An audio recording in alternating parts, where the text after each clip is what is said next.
And we're live here on the 5 a.m. Mester Scrum Show. Hope you're doing well today. It's been a crazy day for me. A little stressed out yesterday, but it was okay. I can tell you my adventures. First off, I want to thank all those people on LinkedIn. I posted up that I'm in transition officially. Get ready for the next job or next activity or next adventure. And a lot of good people out there sharing my LinkedIn post yesterday saying that I was open for work. And I want to say thank you to all. The comments are amazing and encouragement is great. And thanks to all my connections out there. So I wanted to share that with you all too first. So if you know anybody who's looking for as a coach or something like that, let me know. I'm going to be in the market. My end is the end of the month of January. So officially got word of that yesterday. Had to tie people down a little bit to say, when are we ending this thing? So I could officially do my transition. So it's out there. So with that, today I want to talk about systemic bias.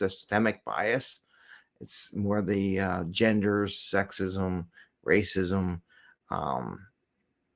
accent issues, like people take a grudge who has an accent. Could be your looks, could be anything, it could be anything associated with that as a bias. And this is day 3 or 4 of the episodes. And today we're going to talk about estimation and sprint planning, a little bit of that, how you can use, because the original question was how it impacts estimation and what you can do to help set as a Scrum Master to minimize that. And I can put the question up because I wrote it. I'm getting to figure out all this stuff. So from Feluso Ambrose, what can Scrum Masters do to tame systematic racism, gender, accent bias as sometimes impact planning? So we're going to talk about planning today. The first day we talked about Scrum Masters checking themselves, make sure they're not creating the biases they have for them internally. And then we talked about team norms and daily planning. Today I'm going to talk about bias, and then tomorrow we'll close it out with another segment. And tomorrow's segment, I got my phone because I wrote all this stuff down. Just what you can do as a coach, as a Scrum Master or coach with people, and how you work with them. So that'll be tomorrow. That'll be Friday's show. Anyway, so I want to welcome you to 5 a.m. Mester Scrum Show. I am Greg Mester, Scrum Master and Agile Coach. Please click the link and share button. Click the like and share button, and let people know and grow the channel to help people who are having these issues. Because it is a tough thing to deal with, to be honest with you. It's not an easy thing. It's not something that just happens. That's why we're doing 4 segments on this. Anyway, so let's get into it because I gotta get moving here. So sprint planning is, one of the things you can do is establish a definition already prior to the meeting that helps minimize surprises. Anytime surprises come in, the fear, the angst, the chance for bias kicks in. So the better you have for a definition ready and the better people are prepared, definitely do it. Use that as discussion point. So like, hey, our definition ready says we'll have this and that. If it doesn't, you talk about what it's missing, and it's very specific, very exact. Doesn't allow a lot of biases to come in to play. When there is something missing, reference the document and not the person. So try to get it to, hey, our agreement says we should have this and this. Are we going to be able to get that? What's the status on that? And that helps minimize that too, because maybe they just hired somebody on staff to be your product owner, and people are like, well, you're missing all this stuff, and they get all that. By having that definition already, it helps that product owner know what they have to bring to the table to a new team they're working with. Because when you come in raw, it opens up the world for, oh, they don't know what they're doing, and they're really not helpful, stuff like that. So this helps prepare the product owner for a good experience with the team.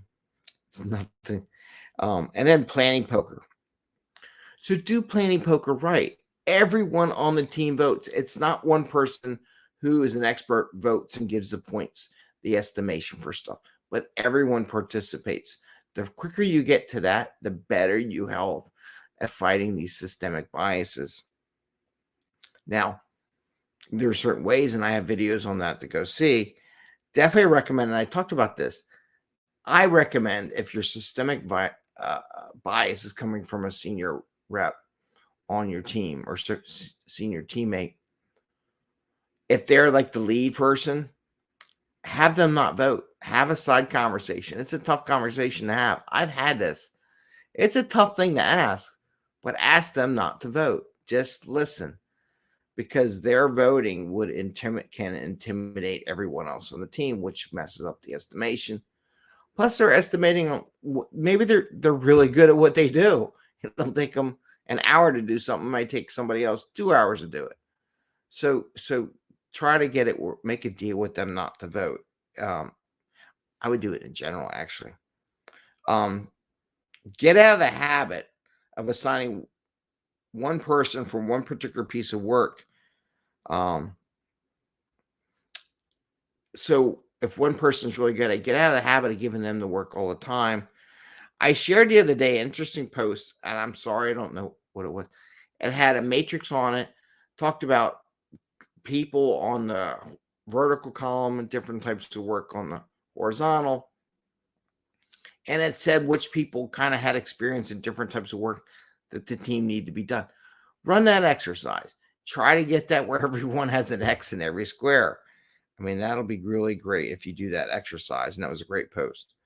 After planning sprint backlog and people get into solutioning, if key people have to approve and task out the work, get away from that. So after you do sprint planning, it could take 15, 30 minutes to get done, really.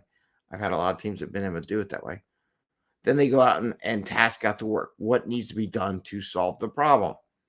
Get out of the habit of a senior or a single person writes all the tasks down for everyone to do. Get out of the habit of everyone, that person has to approve all the tasks. Get more in the habit of group activities where everyone writes the tasks. They come as a group and meet as a team and discuss the solutions. The senior person can add some extra items or ideas related to how they come up with a solution.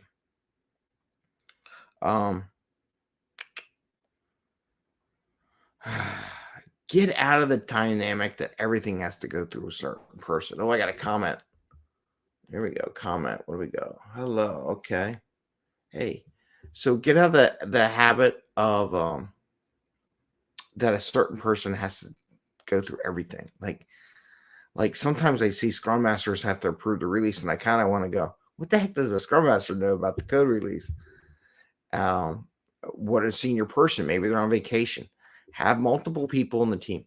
Set it up so that more than one person on the team can release the code, right? Don't make it that way where it has to be so it eliminates single points of failure. So if someone does have a systemic bias in their mindset, it helps eliminate that. And we talked about some stuff yesterday about one-on-one coaching too. But this goes to the estimation process. So all these things you can do to help the estimation process so that it doesn't take so long, right? So that's something you can think about.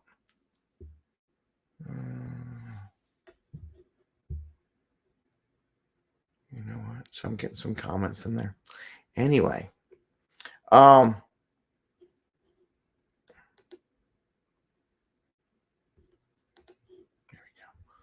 go. So one of the things, just think about all those comments. Think about what you need and everything like that. And I just want to say, it's just another step. Don't go off and say, hey, this systemic bias. What are you doing as a Scrum Master to help minimize the opportunity for biases to enter into what you're doing? That would be my last recommendation on that. And those are a couple things you can do with sprint planning and estimation to help minimize that. And with that, I want to say again, thanks to everyone who is sharing my LinkedIn job opportunity post that I'm open for work. And you know what? I'm experimenting because I got a lot of people out there to ask me, Greg, how do you find a job? How do you find your first Scrum job? Well, if you watch what I'm doing, you can see. and we'll see how the connections in LinkedIn and other places like that help get you there. So with that, I want to wish everyone a great day. Happy scrumming. We'll see you tomorrow, and take it easy. I had a rough night last night. It was rough. Went through the whole Santa Claus thing at Macy's. Got to the end, and for some reason they couldn't find the picture. So spent an hour last night going through the line, and then they didn't have the picture, so we had to go back and do it again. Right? It was rough. Anyway, take care, everyone. I wish you the best. Stay healthy and sane. Bye.